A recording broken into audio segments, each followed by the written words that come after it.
Alright guys, welcome back to the channel. We have more gaming and PlayStation news, rumours and leaks to go over. If you enjoyed today's video, please show your support by hitting that like button. More rumours have surfaced not only about the PlayStation 6 but also the rumoured PlayStation future handheld. According to well-known hardware leaker Moore's Law is Dead, who has a track record of getting this sort of information right, including previously revealing accurate details about the PlayStation 5 Pro. There's an internal AMD presentation from 2023 that outlines some of the Sony plans for its next generation hardware. Now let's be clear, these specs were current as of 2023. That means there's probably every chance things have changed since then. Hardware plans often evolve during development, but according to sources close to Sony's console design team, the company usually sticks pretty close to its original plans once development starts. So while we should take everything with a pinch of salt, it's possible these leaks give us a solid idea of what to expect. One of the biggest takeaways from the leak is that Sony seems to be focused on making the PlayStation 6 affordable, even more so than the PlayStation 5 Pro, which was criticized when it was first revealed due to its price point. Now that's a big deal, especially in today's market where tech prices can easily get out of hand. Sony reportedly wants to avoid turning the PlayStation 6 into some kind of ultra premium device with a huge price tag. They're aiming for mass appeal, something powerful but also within reach for most gamers. Of course, the final price will depend on several factors like the global economy, production costs and potential trade tariffs, but at least for now it sounds like Sony doesn't want to repeat the kind of pricing that raised eyebrows with the PlayStation 5 Pro's $700 or around £700 price tag. The other thing that people sometimes forget when talking about the next generation prices is that they seem to be comparing the PlayStation 6 with the PlayStation 5 Pro. The PS6 is a new console generation machine. Sony wants mass adoption of the console. It's only going to get that by pricing it something similar to the PlayStation 5 base model, somewhere around the £500, $500 mark, give or take 50 quid. The PlayStation 5 Pro was designed and sold on purpose at a profit from day one, aimed at tech enthusiasts, early adopters, and gamers who wanted to pay more for a console that offered a little more performance over the PlayStation 5 base model. So don't expect the PlayStation 6 to cost anything like the PlayStation 5 Pro. Sony will be aiming to shift approximately 20 million units each year of the PlayStation 6. That's only going to happen if it's priced accordingly. Of course, 3 to 4 years into the PlayStation 6 console generation, we will get a PlayStation 6 Pro, which will be sold at profit day one, just like the PS5 Pro. It will be way more expensive. However, it will be able to offer way more than the base PlayStation 6 when that time comes, but that's a conversation for another day. Rest assured, the PlayStation 6 will be priced at an affordable price from launch day, provided you can get yourself one ahead of the scalpers. As for when we might actually see the PlayStation 6 on shelves, the leak points to manufacturing potentially starting mid-2027. Now if that timeline sticks, we could be looking at a release window around late 2027 or very early 2028, although late 2027 seems more realistic than an early 2028, but it's still years away. And development on next-gen hardware always starts a little bit early, and timelines can shift depending on how smoothly things go. Interestingly though, it's not just a PlayStation 6 that Sony is currently working on. There's also talk of a new handheld device, which has been rumoured for a while now, and what makes this particularly intriguing is that the handheld codenamed Canis seems to be developing alongside the PlayStation 6 and could potentially launch around the same time. Sony appears to be following a similar philosophy here too, keeping it affordable and accessible. And while it obviously won't be as powerful as the PlayStation 6 itself, it's still shaping up to be a solid piece of hardware. There's speculation that Sony's new lower power mode on the PlayStation 5 is being used as a target performance level for the handheld. So if Sony developers can make games run well in that mode, they'll likely run well on the portable too. So according to the AMD presentation, this is what we know so far about the PlayStation 6 development, codenamed Orion. It supposedly has an 8-core CPU using AMD's upcoming Zen 6 architecture, or potentially something even newer. A GPU with 40 to 48 or more RDNA 5 compute units running at 3 GHz or higher. Total board power of around 160 watts, suggesting an energy efficient design. With GDDR7 memory on a 160-bit or 192-bit memory bus, at speeds of over 32 giga transfers per second. Graphics performance expected to be about 3 times better than the PlayStation 5, with even more gains in ray tracing, a chipset-based design which could improve performance and cooling, full backwards compatibility with PlayStation 5 and PlayStation 4 games. It's worth highlighting this point about backwards compatibility. It's still a clear priority, meaning your existing library should carry forward just fine. However, there was no mention of older PlayStation games being backward compatible with the new PlayStation 6. Now, the new handheld device, codenamed Canis, those specs are based on a 4-core version Zen 6C, between 12 to 20 RDNA 5 compute units, running between 1.6 and 2 GHz, a power target of just 15 watts, which is great for battery life and portability. LP DDR5X memory with a 128-bit bus, running at 7,500 plus MTS, which is mega transfers per second, roughly half the rasterization performance of the PlayStation 5 with enhanced ray tracing performance. Backwards compatibility with both PlayStation 5 and PlayStation 4 games, expansion options like a micro SD slot and an M.2 SSD slot, quality of life features like haptic feedback, dual microphones, a touchscreen, and video output via USB-C. In short, this sounds like a fully featured portable device, not just a companion device like the current PS Portal, but something that stands on its own 2 feet. Now, if these leaks are on point, then Sony's strategy for next-gen hardware seems clear. Make it affordable, make it efficient, and don't force gamers to completely abandon their old libraries. We probably won't see a massive graphical leap like we have seen in older console generations moving to newer ones. I think those days are completely behind us. What we're probably likely to see is smoother transitions between PlayStation 5 and PlayStation 6, a long overlap or cross-gen games capable of running on both older and newer generation consoles. The newer generation consoles will have better ray tracing, better graphical capabilities, more AI, frame generation capabilities. And that's also where the handheld fits in, giving players more flexibility and more ways to enjoy their games without being tied to the TV or the monitor. The most encouraging news here is the focus on pricing. After concerns from some gamers that Sony might be drifting towards more expensive, high-end hardware with the PlayStation 5 Pro, if this leak is true, this shows that they still want to reach the wider market. That could be crucial in keeping their fanbase engaged, especially since the leap from PS5 to PS6 might not be as urgent for some gamers, depending on how much of an overlap or cross-gen games there are on both of those platforms. Now, the link to the PlayStation 6 leaked information is in the video description down below. If you want to take a look at that, please do so. Let me know your thoughts in the comments below on the leaked PlayStation 6 and handheld information. And let's move on. Now, after what feels like an eternity of waiting, Lost Soul Aside is finally set to launch as a PlayStation 5 console exclusive later this month. The game has been in the works for several years, building up a solid fan base with every trailer and gameplay demo. Initially started as a one-man project, and it grew into a full-scale production and caught Sony's eye early on. Now, it's ready to stand alongside other action heavyweights on PlayStation. Sony has recently ramped up its marketing push as well for the game, dropping a brand new trailer that showcases the game's weapons and combat style. Now, if you're into fast-paced, combo-heavy action games, I would say similar to Devil May Cry or Bayonetta, this one should be on your radar. The trailer highlights 4 key main weapons: the sword, the great sword, the polearm, and the scythe. Each one brings its own fighting style to the table. You can switch between any of them at any time during combat, allowing players to string together some stylish and creative combos. From the looks of it, the transitions between weapons are pretty smooth, and the animations look sharp and fluid, something fans of the genre will definitely appreciate. There also seems to be plenty of enemy variety, which should help keep combat fresh as the game progresses. The developers describe the gameplay as simple to grasp and challenging to perfect, and that seems to sum up things quite well. You'll be able to fight your own way, experiment with different weapons, and learn enemy patterns to master each encounter. The game is described as follows. In Lost Soul Aside, you have total freedom to fight your way, switching weapons, mixing attack patterns, and learning your enemy's movements in adrenaline-pumping battles charged with spectacular visual effects. Now, not everything is perfect for Lost Soul Aside. Early impressions from players in China, where the game has had early previews, has been mostly positive, but some people have raised concerns about the price point suggesting it might be a bit high for what's on offer.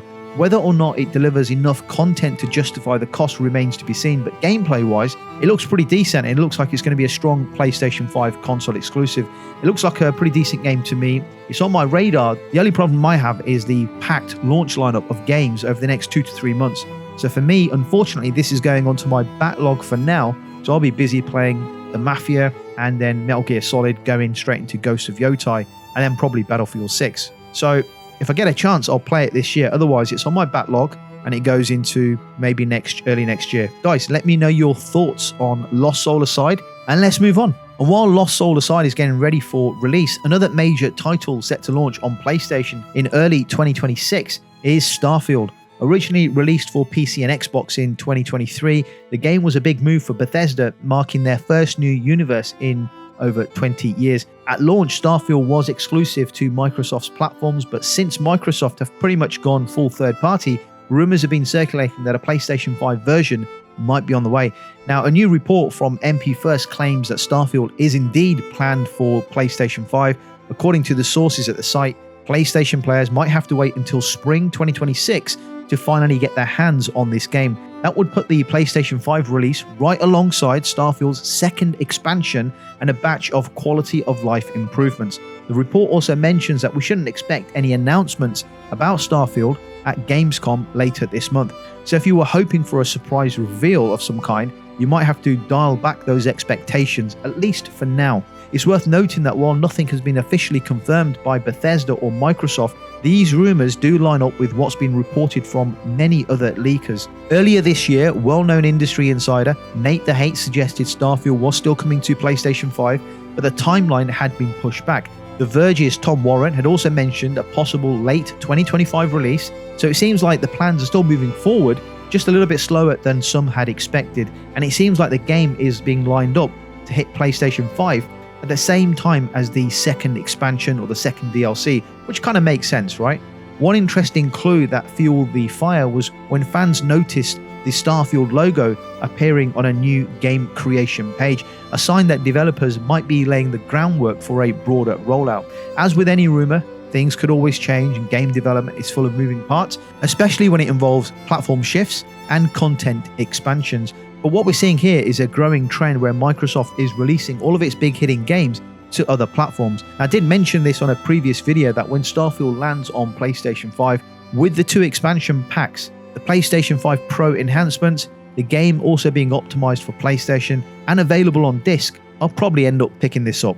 Guys, let me know your thoughts and let's move on. A quick update on the Mafia. The developers of the Mafia The Old Country Hangar 13, they've just confirmed that the new Mafia entry will offer players the choice between 2 different graphics modes at launch on both PlayStation and Xbox. These modes are called Quality Mode and Performance Mode, so if you're someone who likes your games to look sharp and detailed as possible, the Quality Mode will prioritize higher resolutions and better visual effects. On the other hand, if smooth gameplay is your thing, the Performance Mode will run the game at an average of 60 frames per second, giving you that crisp, responsive feel that many players prefer, especially in action-packed sequences. For those curious about the story, Mafia The Old Country takes place in early 1900s Sicily. The game setting centers around a fictional town called San Celeste, which fans might remember from the Mafia 2. You follow the journey of Enzo Favara, a young man who starts life working in the sulfur mines and gradually climbs his way up through the ranks of the Torrisi crime family. It's a classical tale of rise and ambition wrapped in a historical crime drama backdrop, which should appeal to both longtime Mafia fans and newcomers alike. Okay guys, let's move on to some behind the scenes insights about Helldivers 2, which has been praised for its approach to live service gaming. Unlike many games that struggle with balancing updates and community feedback, Helldivers 2 has managed to keep its player base engaged through regular updates and direct communication from the development team. Johan Palsted, the creative director of Helldivers 2, recently shared some interesting news about the game's user interface design. According to him, the current UI system is very cumbersome to develop, which has been a challenge for the team, especially when it comes to implementing new features like in-game voting systems. In fact, Palsted admitted that attempting to add these kinds of features could break 50% of the rest of the game's functionality, which shows just how complex and delicate the current system is. However, there is some good news for fans, as the developers are working on a major overhaul of the UI that will make it easier and faster to build and update in-game menus and interfaces. This means future updates could happen more frequently and with less risk of causing bugs or other problems, which is great for keeping the game fresh and enjoyable. One of the standout aspects of Helldivers 2 is how its community and developers interact. The game's CEO, Shams Georgiani, is known for being very active in the game's Discord server, answering questions directly from players and sharing insights into what the team is currently working on. This kind of open communication isn't something you see every day, and it helps build a strong, loyal fanbase. While the Helldivers 2 community isn't as large as it was at launch, it's still very active, especially as players continue to fight in the game's ongoing galactic war. Given the studio's focus on polishing and supporting the current game, it looks like fans shouldn't expect Helldivers 3 anytime soon. But that also does mean that the team is dedicated to making Helldivers 2 the best it can be for the foreseeable future. Great news if you're a fan of Helldivers 2, and let's move on. Now, following some of the absolute ridiculous cosmetics available in Call of Duty and some of the skins, Battlefield has hit back by saying that Battlefield 6 aims to bring the franchise back to its roots and away from Call of Duty's arcade chaos. Now, before I get into the juicy details, I think it's important to set the stage. Battlefield has been around for the best part of 20 years, right? It's had some of the biggest highs and some very frustrating lows in multiplayer shooter history. Titles like Battlefield 3 and Battlefield 4, they're still remembered fondly for their massive maps, explosive chaos, and the feeling that no two matches were really ever the same. But over the last few years, something's changed, not just in Battlefield, but across a lot of the modern shooter games. And if you're someone who grew up playing these games as a kid, you've probably felt that change too. Now, Battlefield 6 supposedly is a spiritual successor to Battlefield 3 and Battlefield 4. In a recent appearance on the Friends Per Second podcast, Vince Zampella, the executive vice president at EA and the head of Battlefield Studios, made it very clear where their focus is with Battlefield 6. He goes on to say that the team sees this new entry as a spiritual successor to Battlefield 3 and Battlefield 4, and that's a big deal. And it's not just marketing talk as well. Zampella explained that when Battlefield gets things right, it's unlike anything else. He said the development team is building this new game around what made those earlier titles so special, and they include massive maps, strong team play, a sense of grounded, realistic warfare without all the over-the-top nonsense we've started seeing in other franchises. Of course, he's referring to Call of Duty. It's not just the same old team working on this game either. EA has brought in new studios and new talent to help push the series forward while keeping its core identity intact. But at the same time, there are still developers on the team who've been working on Battlefield since the beginning, and that balance of experience and fresh perspective could be key to getting this game right. EA officially revealed Battlefield 6 will launch on October the 10th, 2025 for PlayStation, Xbox and PC. Thankfully, there is no last-gen support this time around, so hopefully we can finally see a shooter like Battlefield made purely for current generation systems. Before release, EA is hosting several open beta weekends, with the first one starting on August the 9th. Those beta events will give players an early taste of the gameplay and, more importantly, allow the developers to test servers, gather feedback and make adjustments before launch. Another thing to note here is that there will be no silly skins or cosmetics too, a firm stance on gritty realism. This is one of the biggest talking points around Battlefield 6. It's not just about maps or modes, it's about the game's tone. Call of Duty fans already know where this is going. In recent years, Call of Duty has leaned hard into crossovers and gimmicks. For example, players can now run around as Snoop Dogg, Nicki Minaj, Beavis and Butthead, and even Lionel Messi. I mean, it's getting ridiculous, right? And while it might be fun for some players, it's left others feeling like the tone of the game is all over the place, especially when you're trying to take the gameplay seriously. I mean, it's pathetic. Call of Duty was a game which used to be really grounded, gritty, full of great action, a great multiplayer game. You could play it with your mates, and it just felt like you were in the middle of an action game, a war zone, something that should be taken seriously. The multiplayer games were actually really fun, and it was great taking out opponents in online multiplayer games, working with your squad, being the last man or being the last squad standing, capturing flags, all that kind of stuff. It was fantastic. But what made the game great was the look and feel. it matched the tone and the aesthetics of the game. It felt like you were in an intense war, an action sequence. Of course, it was a game, but it felt realistic. Having players running around as fucking Snoop Dogg or Nicki Minaj is pathetic. The game has lost all of its identity. It has done for years. It's more closer to Fortnite than a true Call of Duty title. And Battlefield, on the other hand, is drawing a clear line on this. In interviews with various gaming outlets, key developers working on the Battlefield team made it clear that they're not interested in adding cartoonish or celebrity skins. Design director Shashank Yushil said plainly, "I don't think it needs Nicki Minaj. Let's keep it real, let's keep it grounded." The UX director, Alan Pym, echoed the same sentiment, saying that visual direction is centered on gritty realism. Now, there will still be character customization and skins, but don't expect anything that breaks immersion. Even the premium Phantom Edition comes with 4 alternate outfits, but those are grounded, military-style designs that fit the game's serious tone. Yes, there will be a battle pass, and yes, that likely includes cosmetics, but the commitment for the team is that these will stay true to the Battlefield world. No clowns, no mascots, no fucking crossover chaos. Let's hope they stick with that and it's not all bullshit marketing talk. If you've played Battlefield or Call of Duty over the last decade, you've probably felt the decline. Games have become more focused on flashy skins, fast updates and monetization than on quality gameplay and identity. For many, Battlefield 2042 was the tipping point. A game that launched in rough shape and never really recovered in the eyes of the gamers. Yes, they had improvements and updates over time, but a lot of the core fanbase just switched off after the initial launch.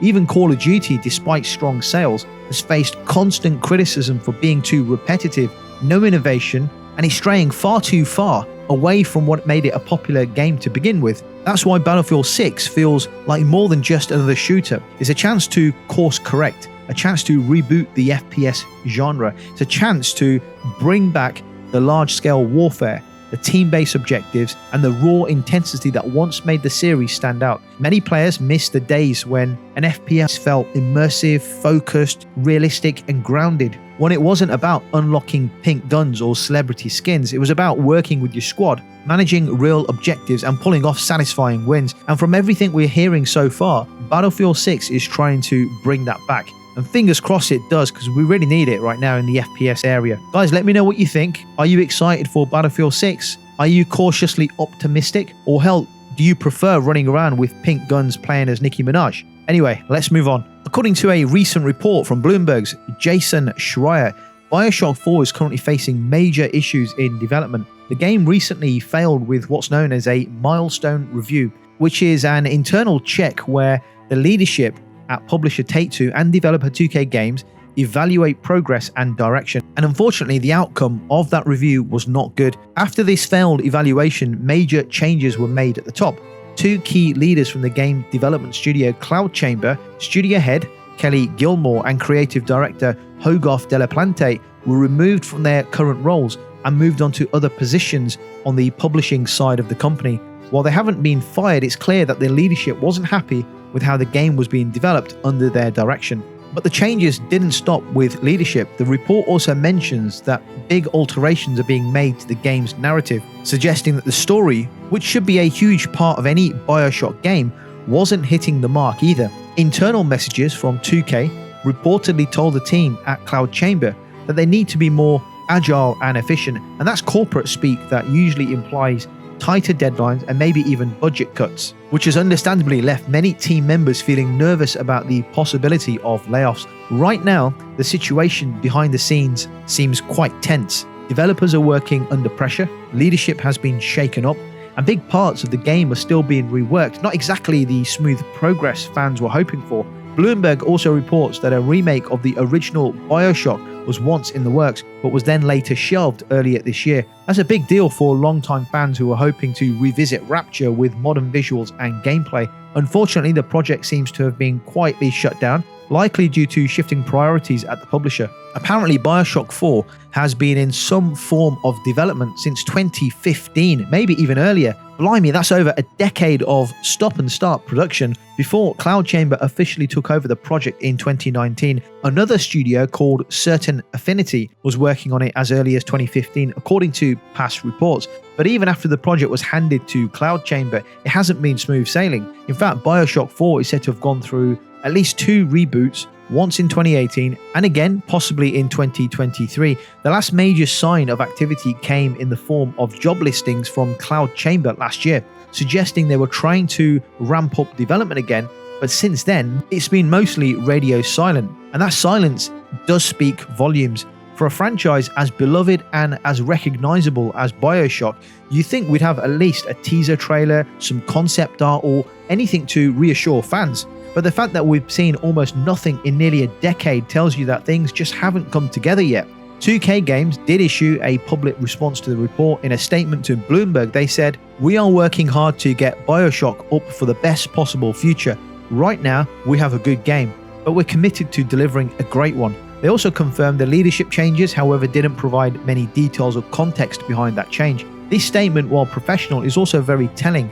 Saying the game is good but not great makes it clear that something about the current version is not lining up with what they want from a Bioshock sequel. There's often a disconnect between what the developers want to make and what the executives think will sell. Just because a game doesn't pass an internal review doesn't necessarily mean it's bad. It might just not be lining up with the vision that the publishers believe is most profitable. So maybe it doesn't have microtransactions, right? Or maybe it doesn't have that type of monetization mechanics that the higher-ups wanted. In this case, it's possible that the creative direction Cloud Chamber was going for was too risky or wasn't going to materialize in enough return on the investment that the publishers were hoping for. And the higher-ups weren't confident that it would succeed in today's market. It's a kind of behind-the-scenes struggle that happens more often than we realize in the games industry, especially when working on a legacy title with high expectations. At this point, the future of Bioshock 4 is still very much up in the air. The game isn't cancelled, but it's clear that it's being reworked again, which likely means